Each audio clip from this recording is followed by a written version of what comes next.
Hello दोस्तों, कैसे आप सभी। स्वागत करते हैं आप सभी का युवा शक्ति जी की क्विज में। तो दोस्तों आज से देखिए बिहार डीएलएड एंट्रेंस एग्जाम्स के लिए सामाजिक विज्ञान का एक सुपर टेस्ट सीरीज शुरू कर रहे हैं जो आपके पेपर के सिलेबस के आधार पर दिया गया है।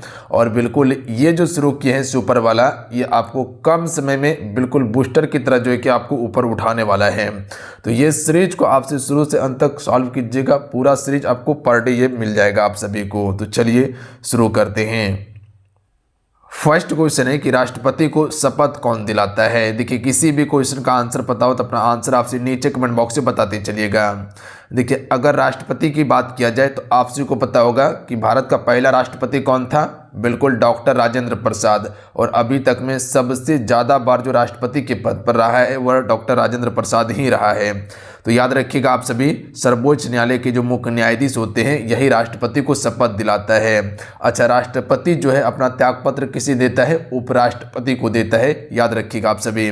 देश का सर्वोच्च नागरिक कौन है? राष्ट्रपति है। राज्यपाल हो गया, प्रधानमंत्री हो गया, या कह सकते हैं संघ लोक सेवा आयोग का अध्यक्ष हो गया। ये सभी का नियुक्ति कौन करता है? राष्ट्रपति करता है। प्लस में तीनों सेना का सर्वोच्च कमांडर कौन होता है? राष्ट्रपति होता है। जो आपसे थल सेना, जल सेना, वायु सेना देखते हैं, तीनों सेना का सर्वोच्च कमांडर कौन होता है? राष्ट्रपति होता है।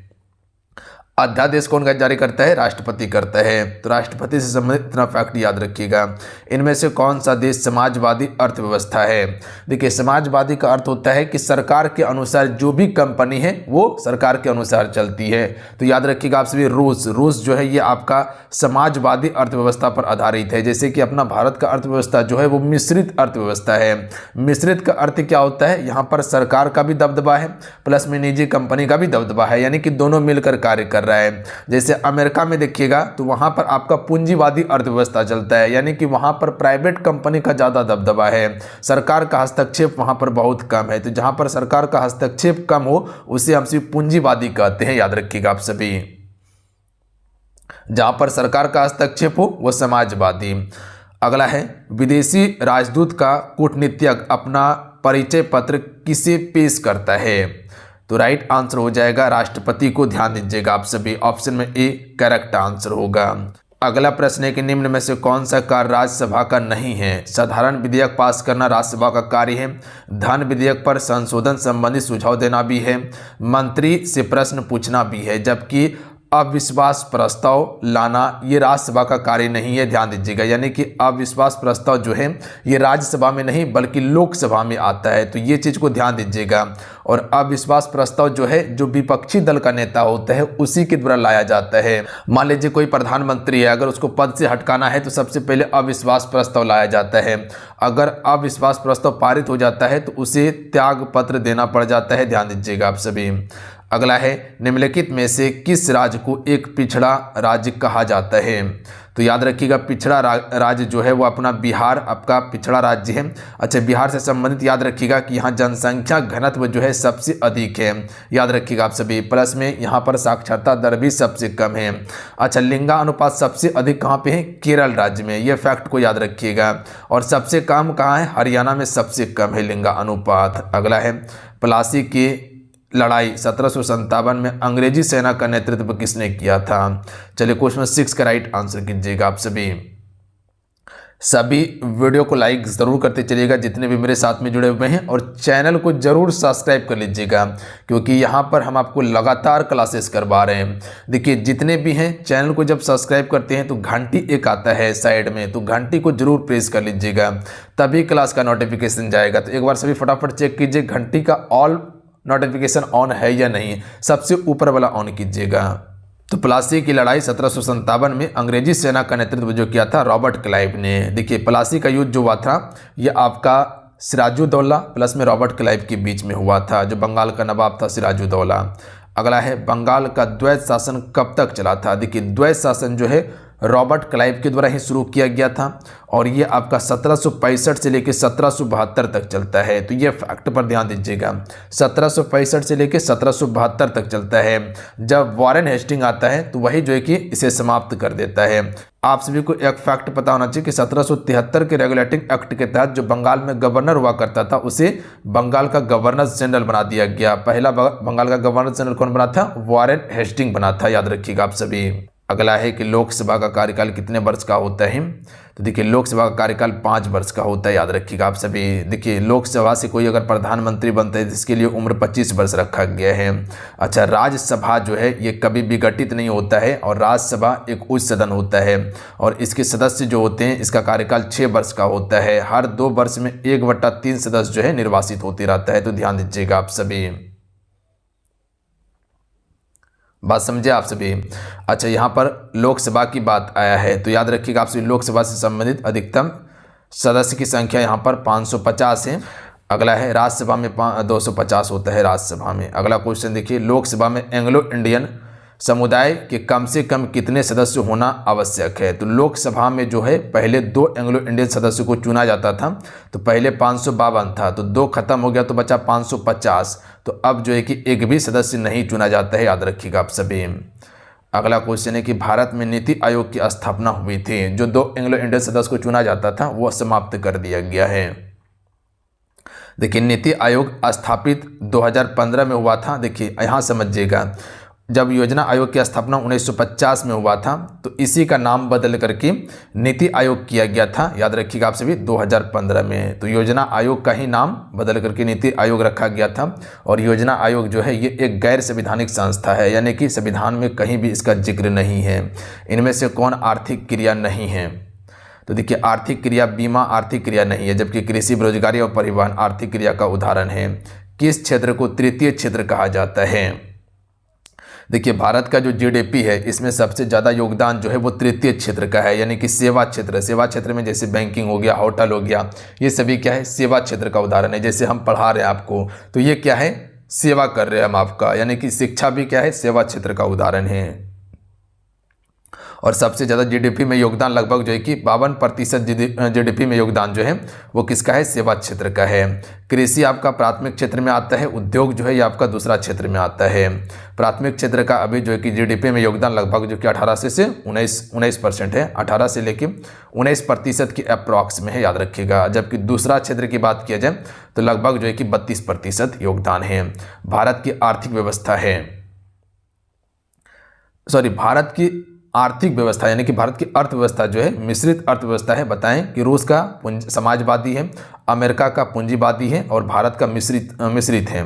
अगला है कि इनमें से कौन सा देश मिश्रित अर्थव्यवस्था का उदाहरण है? तो अपना भारत मिश्रित अर्थव्यवस्था का उदाहरण है। अगला है कि इनमें से कौन योजना आयोग के पदेन अध्यक्ष होते हैं? देखिए ऐसा ही प्रश्न आपके पेपर में पूछा जाता है, तो इसीलिए कहते हैं कि हर प्रश्न को आप याद जरूर कर लीजिएगा। तो योजना आयोग का पदेन अध्यक्ष जो होता है यह आपका प्रधानमंत्री होता है, याद रखिएगा आप सभी। अच्छा, देश का सर्वोच्च पद कौन सा है? तो राष्ट्रपति का सर्वोच्च पद होता है, प्लस में देश का पहला नागरिक होता है। सबसे ज़्यादा शक्ति किसके पास होता है? प्रधानमंत्री के पास होता है, याद रखिएगा।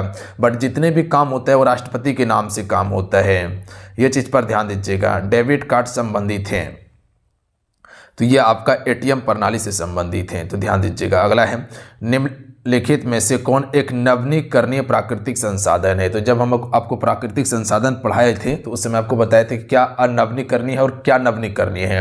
तो नवीनीकरणीय का अर्थ क्या होता है? जो कभी खत्म नहीं हो सकता है पृथ्वी से, जैसे कि सौर ऊर्जा हो गया या ज्वार भाटा हो गया या पवन ऊर्जा हो गया, ये सभी क्या है? नवीनीकरणीय ऊर्जा का स्रोत है जो कभी खत्म नहीं होगा। तो भूमिगत जल जो है ये आपका कभी खत्म नहीं होने वाला है, क्योंकि आपको पता है कि पूरे विश्व में यानी कि कह सकते पूरे पृथ्वी पर 29% स्थल है तो 71% पानी है, याद रखिएगा। क्या लगता है पानी खत्म हो जाएगा? नहीं होने वाला है। तो ऑप्शन में डी करेक्ट आंसर होगा। कोयला, पेट्रोलियम, गैस ये सभी आने वाला समय में क्या हो जाएगा? खत्म हो जाएगा। भारत में योजना आयोग का गठन कब किया गया? तो कई बार आपको बता चुके हैं, यहाँ पर 1950 दो ऑप्शन दिया हुआ है, तो कैसे छाटिएगा? 15 मार्च को किया गया था। 15 मार्च 1950 को किया गया था और 1951 से लेकर 56 जो है पहली पंचवर्षीय योजना आपका चलता है, याद रखिएगा, जो हेरोड डोमर मॉडल पर आधारित था। और दूसरी पंचवर्षीय योजना जो है ये पीसी महालनोबिस मॉडल पर आधारित था और सबसे ज़्यादा जो है इस योजना में उद्योग के विकास पर जोर दिया गया था। सबसे सफल योजना तीसरी पंचवर्षीय योजना है। बिहार में जीवन यापन का मुख्य साधन क्या है? तो बिहार में जीवन यापन का मुख्य साधन कृषि है, याद रखिएगा आप सभी। अगला क्वेश्चन है कि धन विधेयक सर्वप्रथम किस सदन में पेश किया जाता है? तो देखिए, जब भी धन विधेयक की बात किया जाए तो हमेशा ये आपका लोकसभा में पेश होता है, याद रखिएगा। कहाँ पे? लोकसभा में, राज्यसभा नहीं होगा, लोकसभा। देखिए, लोकसभा को हम सभी निम्न सदन कहते हैं, इसे जनता का सदन कहा जाता है, जबकि राज्यसभा सदन उच्च सदन होता है और इसे बूढ़ों का सदन कहा जाता है। तो याद रखिएगा आप सभी। अगला क्वेश्चन है कि विधानसभा में सदस्यों की संख्या अधिकतम कितनी हो सकती है? जैसे लोकसभा में सदस्यों की संख्या बताए कि 550 अधिकतम है, उसी प्रकार से विधानसभा में 500 अधिकतम है और न्यूनतम 60, याद रखिएगा आप सभी, न्यूनतम 60, अधिकतम 500। अगला है भारतीय संविधान के किस भाग में संघीय न्यायपालिका का उल्लेख है? देखिए, भाग 2 जो है ये नागरिकता से संबंधित है, भाग 3 नागरिकता जो है ये 5 से लेकर 11 तक अनुच्छेद में है, भाग 3 जो है ये मौलिक अधिकार से संबंधित है, ये अनुच्छेद 12 से लेकर 35 तक में है, जो रूस की ये आपका यूएसए के संविधान से लिया गया था। भाग 4 जो है ये नीति निर्देशक तत्व से संबंधित है, 36 से लेकर 51 तक है। और वही भाग 4 क की बात किया जाए तो ये आपका मौलिक कर्तव्य से संबंधित है, जो अनुच्छेद 51 क में है, याद रखिएगा आप सभी, रूस के संविधान से लिया गया था। भाग 5 में आपका संघीय न्यायपालिका की बात किया गया, तो option number D right answer होगा। अगला है कि उच्चतम न्यायालय को परामर्शदात्री बनाया गया है, ये किस अनुच्छेद में बताया गया है? तो अनुच्छेद 143 में, याद रखिएगा आप सभी। अनुच्छेद 143 आपका उच्चतम न्यायालय से संबंधित है। कौन सा अनुच्छेद सर्वोच्च न्यायालय को अभिलेख न्यायालय का स्थान प्रदान करता है? तो कौन सा अनुच्छेद जो है वो सर्वोच्च न्यायालय यानी कि सुप्रीम कोर्ट को अभिलेख न्यायालय का स्थान प्रदान करता है? तो अनुच्छेद 129 करता है। तो ध्यान दीजिएगा अनुच्छेद को, क्योंकि अनुच्छेद से संबंधित प्रश्न आने की संभावना रहता है। भारत के प्रथम उपराष्ट्रपति कौन थे? तो राइट आंसर होगा डॉक्टर सर्वपल्ली राधाकृष्णन, याद रखिएगा आप सभी। ऑप्शन में एक करेक्ट आंसर होगा। अच्छा, उपराष्ट्रपति जो होता है, याद रखिएगा आप सभी, ये राज्यसभा का पदेन सभापति होता है, याद रखिएगा आप सभी। राज्यसभा का पदेन सभापति होता है और राष्ट्रपति को जो वेतन मिलता है वो राज्यसभा से मिलता है, याद रखिएगा, जो राज्यसभा में काम करता है, ना कि जो राष्ट्रपति है उसके लिए इसको वेतन दिया जाता है। राज्यसभा की प्रथम बैठक कब हुई थी? तो राज्यसभा की प्रथम बैठक 13 मई 1952 को, याद रखिएगा। ऑप्शन में डी करेक्ट आंसर होगा, 13 मई 1952 को। अनुच्छेद 356 किससे संबंधित है? देखिए, यहाँ से 3 प्रश्न बनता है आपका। अनुच्छेद 356 एक याद रखिएगा, एक अनुच्छेद 352 है और एक अनुच्छेद 360 है। देखिए, अनुच्छेद 356 जो है ये राष्ट्रपति शासन से संबंधित है, यानी कि किसी राज्य में अगर संविधान का उल्लंघन होता है, याद रखिएगा, तो वहाँ पर राष्ट्रपति शासन लगाया जाता है। ध्यान दीजिएगा आप सभी। तो किसी भी राज्य में राष्ट्रपति शासन जो लगाया जाता है अनुच्छेद 356 के तहत लगाया जाता है। तो राइट आंसर क्या हो जाएगा? राष्ट्रपति शासन होगा। जबकि राष्ट्रीय आपातकाल की बात किया जाए तो अनुच्छेद 352 के तहत राष्ट्रीय आपातकाल लगता है और वित्तीय आपातकाल अनुच्छेद 360 के तहत लगाया जाता है। मंत्रिपरिषद किसके प्रसाद पर्यटन पर कार्य करती है? राइट आंसर हो जाएगा ये लोकसभा, करेक्ट आंसर होगा, याद रखिएगा आप सभी, लोकसभा। अगला है भारत सरकार का संवैधानिक अध्यक्ष कौन है? तो देखिए, भारत सरकार का संवैधानिक और सर्वोच्च पद जो होता है वो आपका राष्ट्रपति ही होता है, याद रखिएगा, ये संवैधानिक अध्यक्ष होता है। अगला क्वेश्चन देख लीजिएगा कि किस क्षेत्र को द्वितीय क्षेत्र कहा जाता है? जैसे प्राथमिक क्षेत्र आपको बताया कि कृषि जो प्राकृतिक संसाधन वाला क्षेत्र है वो प्राथमिक है, जबकि उद्योग जो है ये आपका दूसरा क्षेत्र के अंतर्गत आता है, याद रखिएगा आप सभी। और सेवा क्षेत्र ये तीसरा क्षेत्र के अंतर्गत आता है। जैसे कह सकते हैं कि मान लीजिए जो गन्ना होता है वो प्राथमिक क्षेत्र का उदाहरण है। गन्ने को ले जाके जो हम सभी जिस मिल में इसको पेर के गुड़ बनाएंगे वो मिल जो है वो दूसरा क्षेत्र का उदाहरण है। और जो मंडी में ले जाके इसको हम सेल कर देंगे वो तीसरा क्षेत्र का उदाहरण होगा, याद रखिएगा, सेवा क्षेत्र का उदाहरण होगा। 11वीं पंचवर्षीय योजना की अवधि क्या है? तो 11वीं पंचवर्षीय योजना की अवधि 2007 से लेकर 2012। तो ऑप्शन में डी करेक्ट आंसर। अगला है कि भारत का प्रथम गवर्नर जनरल एवं वाइसरॉय कौन था? तो लॉर्ड कैनिंग भारत का प्रथम गवर्नर जनरल और वाइसराय था। यहाँ पर समझिएगा प्रथम गवर्नर जनरल ये नहीं होगा, प्रथम गवर्नर जनरल वॉरेन हेस्टिंग था, ध्यान दीजिएगा। यहाँ पर समझिएगा क्वेश्चन को, अंतिम गवर्नर जनरल तथा प्रथम वाइसराय होगा। ध्यान दीजिएगा, पहला गवर्नर जनरल वॉरेन हेस्टिंग बनता है और अंतिम गवर्नर जनरल की बात किया जाए तब लॉर्ड कैनिंग हो जाएगा, याद रखिएगा। ये अंतिम गवर्नर जनरल था तथा प्रथम वाइसराय बनता है आपका लॉर्ड कैनिंग, याद रखिएगा। तो पहला वाइसराय लॉर्ड कैनिंग था, अंतिम वाइसराय कौन होगा, लॉर्ड माउंटबेटन। और स्वतंत्र भारत का पहला गवर्नर जनरल कौन होगा, लॉर्ड माउंटबेटन। स्वतंत्र भारत का पहला भारतीय गवर्नर जनरल कौन होगा, भारतीय लगाया जाए तब सी राजगोपालाचारी होगा। तीसरे, आंग्ल मैसूर युद्ध को रोकने के लिए टीपू सुल्तान ने अंग्रेजों के साथ कौन सी संधि की, श्रीरंगपट्टनम की संधि की थी, याद रखिएगा आप सभी। कौन सी संधि, श्रीरंगपट्टनम की। अगला प्रश्न पर ध्यान दीजिएगा कि किस गुरु ने फारसी में जफरनामा लिखा था, तो गुरु गोविंद सिंह इसका बिल्कुल राइट आंसर होगा। सिखों के 10वें गुरु थे गुरु गोविंद सिंह।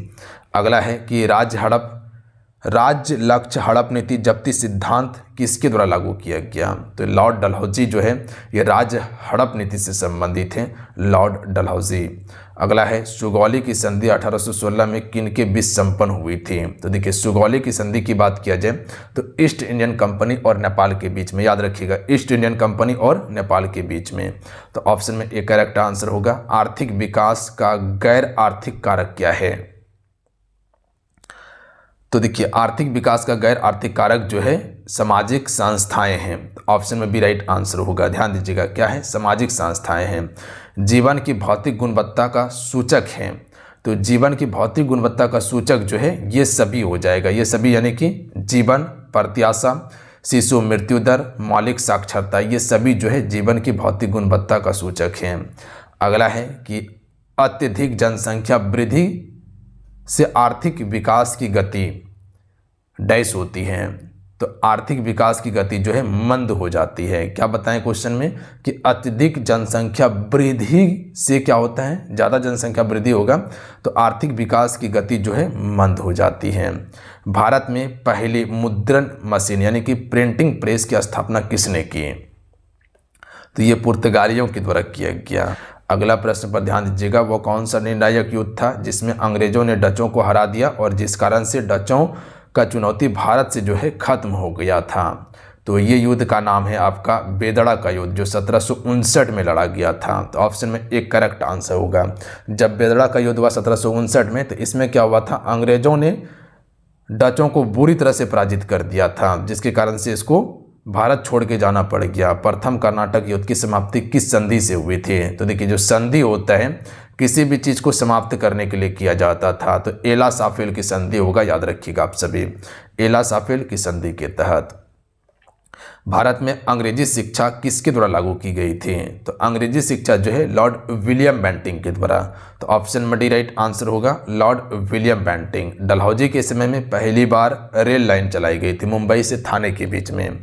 एक अर्थव्यवस्था का सृजन होता है किस प्रकार से, तो देखिए एक अर्थव्यवस्था का सृजन जो होता है प्राकृतिक संसाधन से भी होता है, भौतिक संसाधन से भी होता है और मानवीय संसाधन से भी होता है, तो ये सभी हो जाएगा, ध्यान दीजिएगा आप सभी।